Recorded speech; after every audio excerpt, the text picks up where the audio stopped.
Hi everybody and welcome. Today I have the Philips headphones and today I'm going to show you where can easily find its user manual.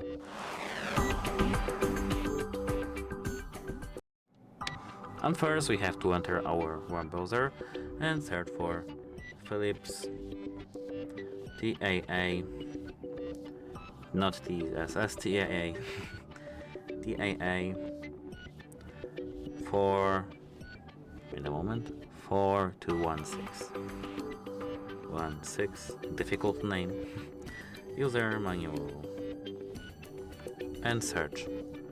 Here, as you can see, the first link we can see is Philips from documents Philips.com. Let's tap on that, and as you can see, focus is on Chrome others. Okay, let's open it. As you can see, product manual. Here we do have it. Goodbye.